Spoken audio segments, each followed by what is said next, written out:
Please watch the video until the end. Chapter 1. The First Cafe. She remembered the exact paper cup he had in his hand the afternoon they met. A cheap sleeve, a smudge of leftover foam on the lid, the kind of cup that left a faint, permanent ring on the table. The narrator, herself a careful observer of small affects, had been sitting 2 tables away, pretending to read, in reality cataloging the tiny gestures of strangers. He walked in with the worried gait of someone who had rehearsed entrances and decided none of them felt safe. His coat was too thin for the wind that day, and his laugh, when it came, landed like an admission. She watched him approach the barista, ask for a coffee with the precise indifference of a practiced amateur, and then look up and see her. The way some people look at old friends, some at problems they might try to solve. She saw the exchange. An awkward compliment about her hat, her rapid reply that made the compliment feel salvaged. An hour later, he was folding a paper map on the table between them, as if folding space into the shape of a conversation. Her voice, soft, candid, a little defensive, revealed a life arranged around small eccentricities. His reaction was a mixture of curiosity and self-deprecating laughter.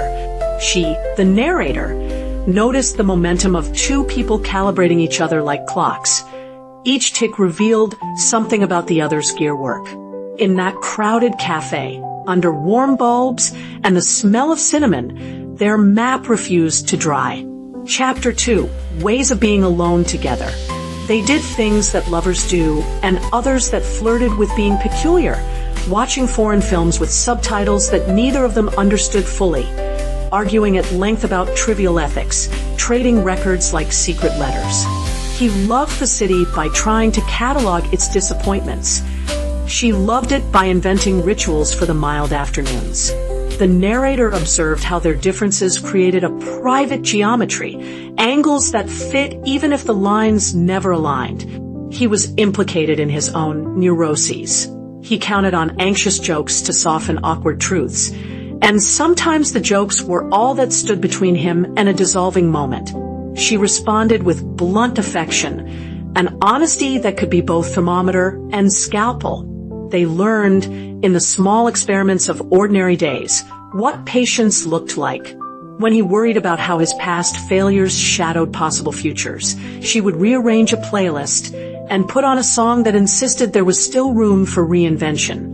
The narrator saw that their romance was not the kind that strode grandly into the world.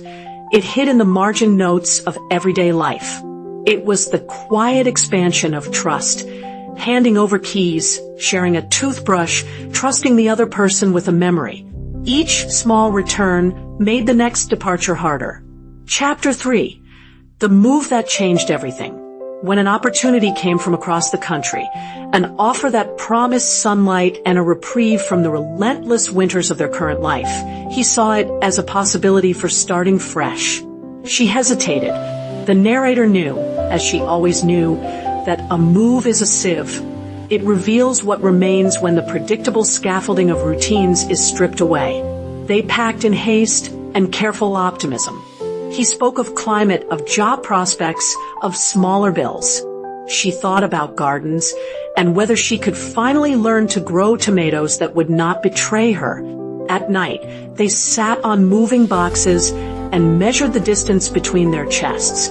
It was not only a change of zip code, it was a test.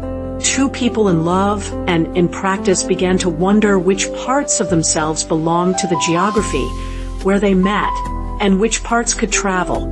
As they crossed miles, the narrator traced the subtle shifts. His laughter becoming sharper, his questions less rhetorical, her patience blooming into quiet resentments that had, until then, been kept as curiosities. New cities reshaped the edges of people. They did not yet understand how the absence of familiar streets would reveal the length of some silences. Chapter 4. The accumulation of small distances. There were no dramatic betrayals. Instead, there were accumulations, missed calls that revealed misaligned priorities, evenings spent separately even when in the same apartment, dreams described at breakfast that the other received as anecdotes rather than blueprints. The narrator watched how intimacy sometimes turns to inventory, how one counts grievances like different currencies. He began to complain about her past, the little eccentricities she wore like badges, which he framed as being too present now that they lived without the excuse of distance. She, who had always championed candidness, now felt exposed. The arguments were not loud so much as they were precise, surgical, footnotes to a breakdown rather than a public collapse. The narrator understood both points. She understood his fear that love could calcify into dependency, and hers that being loved might demand erasures she did not consent to. Between them, love accumulated into an arithmetic of losses, small distances added together until they felt significant. In the quiet hours, the narrator would find herself remembering how their hands used to find each other like converging compasses, and she kept those memories like maps. Chapter 5. What remains after we leave. They did not shout when they parted.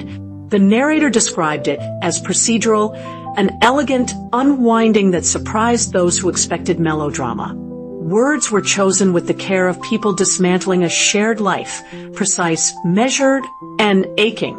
He left with a single suitcase and a stack of notes he had written to himself, titled with dates he thought might matter. She kept the plant he had failed to keep alive and the winter coat he had always borrowed. In the months that followed, both curated their grief differently.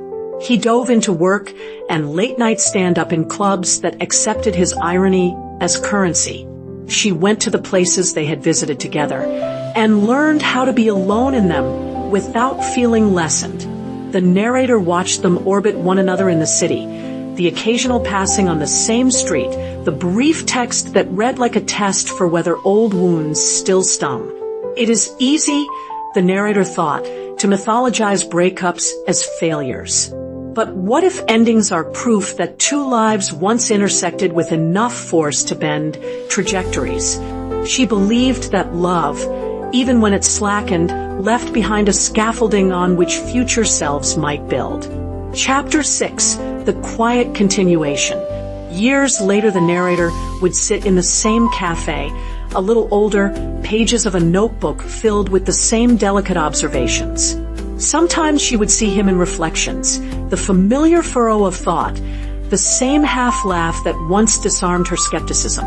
She liked to think they had both learned essential things: how to make peace with the small contradictions that make a person human, how to forgive the ways friendship and appetite change shape. She narrated their story not as a cautionary tale, but as a hymn to complexity. Love, she believed, is not a single trajectory but a collage of gestures, compromises accepted and refused, acts of tenderness, misaligned jokes that somehow still land. The narrator held affection for both, not as a neutral judge, but as someone who understood how human beings hold one another, sometimes tenderly, sometimes tightly, sometimes not at all. In the end, she wrote, "The city keeps its stories. Streets remember footsteps. The people we once loved remain in the tone of our humor, the choice of a song, the preference for a late-night walk. They become part of our architecture." The narrator closed the file on their chapter with gratitude for the laughter that taught resilience, for the fights that taught limits, for the departure that taught how to re-enter oneself. She still believed that love's truest gift is the way it enlarges what we can bear. Please subscribe to the channel, activate notifications, give the video a like, leave a comment, and share the video.